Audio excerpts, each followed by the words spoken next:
दोस्तों, मुझे समझ नहीं आता कि आजकल की लड़कियों की प्रॉब्लम क्या है। एक तरफ तो कुछ लड़कियों को शादी करने के लिए अच्छा कमाने वाला लड़का चाहिए, बात सुनने वाला लड़का चाहिए, घर परिवार की देखभाल करने वाला लड़का चाहिए और दिखने में भी हैंडसम होना चाहिए। और जब ऐसा कोई लड़का इनको मिल जाए तो उसके साथ ये क्या करती हैं, अपने प्रेमी के साथ मिलके उसका मर्डर करके लाश को टुकड़ों में काट काट के सीमेंट के घोल में छुपा देती हैं। आज मैं जिस मर्डर केस के बारे में आप लोगों को बताने जा रहा हूँ, ये सुन के तो मेरा दिमाग ही चकरा गया। समझ ही नहीं आ रहा था कि कोई लड़की, कोई पत्नी अपने पति के साथ इतना बुरा कैसे कर सकती है। वो पति जो उससे इतना प्यार करता था, good looking, loving, caring, handsome, अच्छा कमाने वाला। मेरठ के सौरभ राजपूत में ये सारे गुण थे। वो मर्चेंट नेवी में अच्छी नौकरी कर रहा था और लंदन से इंडिया सिर्फ अपनी पत्नी मुस्कान रस्तोगी का बर्थडे सेलिब्रेट करने के लिए आया था। सौरभ अपनी पत्नी से बहुत प्यार करता था, लेकिन मुस्कान रस्तोगी, सौरभ की पत्नी, तो साहिल शुक्ला नाम के एक गंजेड़ी से प्यार करने लगी थी। साहिल शुक्ला बेरोजगार, चरसी, आवारा और टपोरी, और फिर इन दोनों ने मिलकर सौरभ का मर्डर कर दिया। लेकिन ये मामला सिर्फ एक्स्ट्रा मैरिटल अफेयर और मर्डर का नहीं है, ये मामला है ब्लैक मैजिक और तंत्र मंत्र का। और इस पूरी कहानी को जानने के बाद आपका दिमाग भी सोच में पड़ जाएगा कि क्यों ये सब करने की जरूरत थी।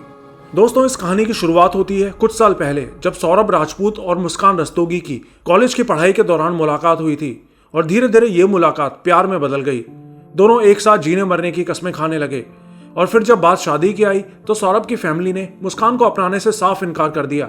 यहाँ तक कि उन्होंने सौरभ को धमकी भी दी कि अगर तुमने इस लड़की से शादी की तो हम तुम्हें अपनी प्रॉपर्टी से भी बेदखल कर देंगे। लेकिन सौरभ इस कदर मुस्कान से प्यार करता था कि उसके लिए अपना घर, फैमिली, प्रॉपर्टी सब कुछ छोड़ने को तैयार हो गया। और आखिर में दोनों ने लव मैरिज कर ली। शादी के बाद दोनों एक छोटे से किराए के मकान में रहने लगे। सौरभ मर्चेंट नेवी में नौकरी करता था और लंदन में रहता था, लेकिन कुछ टाइम पहले उसकी मर्चेंट नेवी की नौकरी छूट गई, जिसके बाद सौरभ लंदन में ही एक बेकरी में काम करने लगा था और काम की वजह से वो महीनों महीनों तक घर नहीं आता था। और यहां से शुरुआत होती है एक एक्स्ट्रा मैरिटल अफेयर की। मुस्कान अपने हस्बैंड के दूर होने की वजह से बिल्कुल अकेली हो गई थी और किसी भी आम लड़की या लड़के की तरह मुस्कान को भी जरूरत थी सेक्स की, विच इज ओके।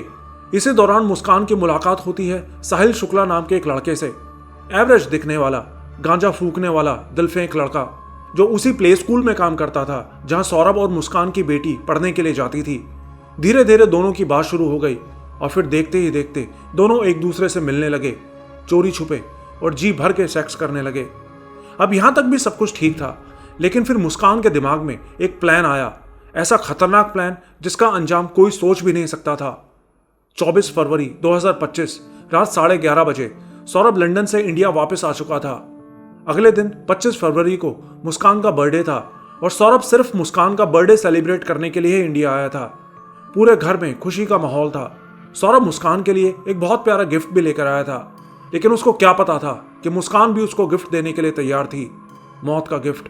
बर्थडे की रात दोनों ने खूब एंजॉय किया और डांस भी किया, जैसे कि आप इस वीडियो में देख सकते हैं। कुछ ही दिनों बाद सौरभ वापस चले जाने वाला था, लेकिन किस्मत को शायद कुछ और ही मंजूर था। 3 मार्च 2025 रात में डिनर के दौरान मुस्कान ने बड़ी मासूमियत से सौरभ की ड्रिंक में एक नशीली दवा मिला दी और कुछ ही देर बाद सौरभ की आंखें भारी होने लगी और वो बेहोश होकर वहीं धड़ाम से गिर गया। सौरभ के बेहोश होते ही दरवाजे के बाहर खड़ा मुस्कान का बॉयफ्रेंड साहिल घर के अंदर आया और अलमारी से एक तेज धार वाला मीट काटने वाला चाकू निकाल के उसने सौरभ की गर्दन पर पहला वार किया। सौरभ के खून की छींटें पूरे कमरे में फैल गईं। लेकिन यह तो बस शुरुआत थी, क्योंकि इसके बाद जो हुआ वो किसी हॉरर मूवी से कम नहीं था। सौरभ की गर्दन काट के उसका मर्डर करने के बाद मुस्कान ने कमरे में रखी एक रहस्यमय तस्वीर को उठाया। और जानते हो वो तस्वीर किसकी थी? वो थी एक शैतान की तस्वीर, जिसे वो पिछले कई महीनों से अपने तकिए के नीचे रख के सो रही थी। लोग बताते हैं कि मुस्कान जादू टोने और ब्लैक मैजिक वगैरह में रहती थी, इसलिए अपने हस्बैंड का मर्डर करने के बाद उसने कुछ सैटेनिक रिचुअल्स, मतलब शैतान की पूजा वगैरह की। ये सब उसने किस लिए किया ये तो किसी को पक्के तौर पर नहीं पता, लेकिन मेरा मानना है कि मुस्कान शायद किसी तरह की कोई सिद्धि हासिल करना चाहती थी। नहीं तो मर्डर करने के बाद इस तरह की चीजें करने का कोई मतलब ही पैदा नहीं होता। मर्डर के बाद लाश को छुपाने के लिए मुस्कान और साहिल ने लाश के छोटे छोटे टुकड़े कर दिए, फिर उसे एक बड़े से नीले ड्रम में डाल दिया और इसके ऊपर सीमेंट और पानी का घोल डालकर उसे बंद कर दिया, जिससे कि ना उसमें से कोई बदबू आए और ना किसी को वो लाश मिले। और इतना वहशियाना काम करने के बाद ये दोनों गर्लफ्रेंड बॉयफ्रेंड आराम से शिमला घूमने के लिए चले गए और वहां एक मंदिर में शादी कर ली और एक नई जिंदगी की शुरुआत करने का सपना देखने लगे। लेकिन सच तो सामने आ ही जाता है। शिमला से लौटने के बाद मुस्कान ने खुद ही अपने पिता को सारी बात बता दी। शायद उसको उस बात का पछतावा था कि उसने अपने हस्बैंड का मर्डर किया, या शायद पकड़े जाने का डर। उसको शायद लगा होगा कि उसके पापा उसका साथ देंगे, लेकिन मुस्कान के पिता ने उसकी पूरी पोल पट्टी पुलिस को दे दी और कुछ ही देर बाद पुलिस मौका वारदात पर पहुंच गई। पुलिस ने उनके घर की तलाशी ली तो वो ड्रम उनके हाथ में लग गया और जैसे ही ड्रम को कटर से काट के खोला गया तो खुलते ही वहां मौजूद हर एक शख्स की सांसें थम गईं। सौरभ राजपूत की कटी फटी लाश, उसके हाथ, पैर, सिर, धड़, सब कुछ अलग अलग कटा हुआ उनको इस डब्बे में ठुसा हुआ मिला। सब कुछ अलग अलग काट के उस ड्रम में ठूंसा गया था। पुलिस ने तुरंत मुस्कान रस्तोगी और उसके बॉयफ्रेंड साहिल को अरेस्ट कर लिया। बाद में पुलिस इन्वेस्टिगेशन में पता चला कि मुस्कान और साहिल स्नैपचैट पर छुप छुप के चैट किया करते थे। इतना ही नहीं, किसी को पता ना चले इसके लिए मुस्कान ने कई सारी फर्जी आईडीज भी बना रखी थी और वो मुस्कान ही थी जो बार बार साहिल को सौरभ की जान लेने के लिए उकसाती थी और आखिर में उसने साहिल को सौरभ का मर्डर करने के लिए तैयार कर लिया। असल में साहिल की माँ ज्योति की 17 साल पहले मौत हो गई थी और मुस्कान ने उसको वादा किया था कि अगर वो सौरभ का मर्डर कर देता है तो उसकी माँ की आत्मा को शांति मिलेगी। साहिल नशेड़ी तो था ही, लेकिन एक नंबर का गधा भी था।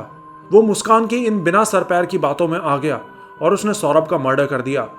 जांच के दौरान जब पुलिस ने मुस्कान और साहिल की कड़ाई से पूछताछ की तो दोनों ने खुलासा किया कि मर्डर के बाद साहिल ने 24 घंटे तक सौरभ के कटे सिर और कलाई से नीचे कटे हाथों को अपने घर में ही रखा था और उन्हीं के साथ सोया था, जबकि सौरभ का धड़ मुस्कान के कमरे में रखे बेड के बॉक्स में था और मुस्कान उसी बेड पर सो रही थी जैसे कुछ हुआ ही ना हो।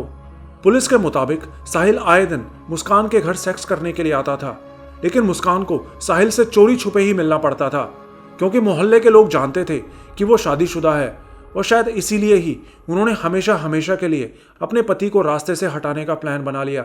मामला खुलने के बाद सौरभ के घर वालों का तो रो रो कर बुरा हाल है।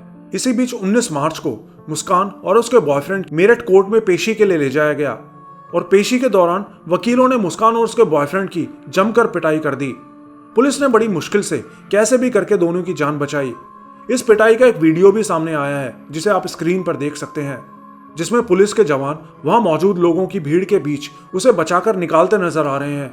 अब असली सवाल ये आता है कि मुस्कान ने एक आवारा और नशेड़ी साहिल शुक्ला के लिए अपने पति सौरभ का मर्डर क्यों किया। कुछ लड़कियों को ऐसे आवारा टाइप लड़के ही क्यों अट्रैक्ट करते हैं। उनको शादी के लिए तो अच्छे, लविंग और केयरिंग लड़के चाहिए, लेकिन मस्ती करने के लिए उनको बिगड़े हुए लड़कों की ही चाहत होती है। और यह मैं सब लड़कियों की बात नहीं कर रहा हूँ, बस मुस्कान टाइप कुछ लड़कियां जो सेक्स के लिए इतनी अंधी हो जाती हैं कि उन्हें अच्छे बुरे की कुछ समझ ही नहीं रहती। ठीक है, मैं मानता हूँ कि आपको सेक्स की जरूरत थी, आपका पति आपके साथ नहीं रहता था, आपका एक्स्ट्रा मैरिटल अफेयर हुआ, तो उस बेचारे लड़के को जान से मारने की क्या जरूरत थी। आप अपनी बॉडी के साथ कुछ भी कर सकते हो, लेकिन दूसरे की जान लेने का राइट आपको किसने दे दिया। आपको ये मर्डर केस सुनने के बाद कैसा लगा, नीचे कमेंट करके जरूर बताना। पिछले एपिसोड में मैंने आपको वैम्पायर्स के बारे में बताया था कि कैसे मेरी मुलाकात एक रियल वैम्पायर से हुई थी और वैम्पायर की कुछ बहुत ही मजेदार रियल हॉरर स्टोरीज मैंने उस वीडियो में आपको सुनाई थी और वो वीडियो आप यहाँ देख सकते हैं। चैनल को सब्सक्राइब करने के साथ साथ बेल आइकन प्रेस करना ना भूलें। बहुत जल्द आऊंगा एक और मजेदार हॉरर स्टोरी या रियल क्राइम स्टोरी के साथ। अभी के लिए गुड बाय।